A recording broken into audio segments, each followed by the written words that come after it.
Hey, what's going on everyone? Gillis TV back here with another video, as today we are going to talk about what's going on inside the team of the Vancouver Canucks and all the drama that's happened over the last 2 to 3 weeks, of course involving star players JT Miller and Elias Pettersson, and who's likely to get moved, why a trade didn't work to this one team. We'll get into that in a minute. But first, if you're new to the channel, like anything NHL, doesn't matter the team, make sure you hit that subscribe button as we cover all the news, rumors, trades, speculations, whatever there is, we will have it covered here on the channel. Make sure you hit that subscribe button as we are 71 away from our goal of 1,100 subscribers. Thank you guys for all the support. Now let's get into it. There's no denying there's been a lot of inside drama in the Vancouver Canucks organization between JT Miller, who a lot of this started after he took a personal leave of absence, and Elias Pettersson. And now that led a lot of insiders to mock up trades, where they could go, who's likely to go, and whatnot. So there was a trade reported on the table, supposedly, that JT Miller to the New York Rangers for Mika Zibanejad. Well, that got shut down by the Canucks. They are interested in a young defenseman from the New York Rangers in Braden Snyder. That kid is not going anywhere. The New York Rangers have basically told every team he's here to stay. He's our next, Adam Fox. He's our next man up. And he's proved it. He's been with the team, I think he played 43 games his first season as a 20-year-old. I watched this kid play in the juniors. He is fantastic, and that is part of the reason why I believe there hasn't been a trade yet between the Canucks and the Rangers, is because they want Braden Snyder from the Rangers, and the Rangers aren't going to give up on Braden Snyder, who's been really good for the Rangers over the course of his career, of course, playing in his 4th season this year. And there's other aspects to this trade too, where, yes, JT Miller, 29 points in 30 games, -2. He has 8 goals, 21 assists. Zibanejad not having the greatest year. Of course, the Rangers not having a great year team-wise anyway.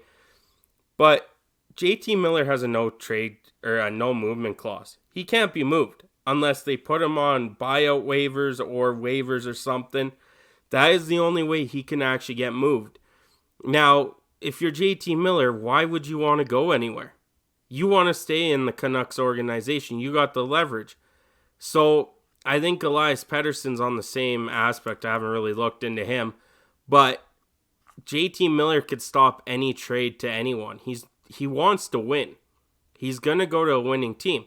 You look at the New York Rangers, no offense right now, they aren't a winning team. Their season this year is in shambles, and something has to click for them to make a guy like JT Miller waive his no-trade clause to go back there. He's already been there. Doesn't mean he wants to go back there as well. So you kind of think about that and the fact that the Canucks want Braden Snyder, who I pulled up his stats just for this video. He has 44 assists in his 4 seasons and 14 goals, so 58 points. He has a +18 on a struggling team this year. He has 10 points in 41 games. He's a +5. He's missed 1 game in the last 3 seasons. That was with the Rangers in his 2nd season. He played 81 out of 82 games. He played a whole 82 games last season as well for the Rangers. And this kid, he's special, and I see why the Rangers said no if this trade was supposedly offered, is you don't want to lose a guy like this. Now, Mika Zibanejad, on the other hand, not having the greatest season, 26 points in 41 games, 8 goals, 18 assists, he's a -21. That just shows you how the Rangers are performing this year. And Zibanejad is one of the reasons why they aren't where they need to be. His performance is down in the goal-scoring department. He has 8 goals in 41 games. Now, like I said, when it comes to the salary, they're pretty much similar. JT Miller's 8 million, and Mika is 8.5. Very similar, easy to fit in a 1-for-1 trade there. The fact that the Vancouver Canucks want Braden Schneider. That's not happening. So where do you think maybe JT Miller will waive his no-trade clause? It's hard to say. I would have said the Boston Bruins if we were talking 2 weeks ago. Boston Bruins are going downhill right now. You don't want to go to the Rangers. You've been there. You know the atmosphere. They're not winning hockey games right now. So you're looking at a team maybe like Winnipeg could be in on maybe JT Miller's whole mindset that he would waive his no-trade clause.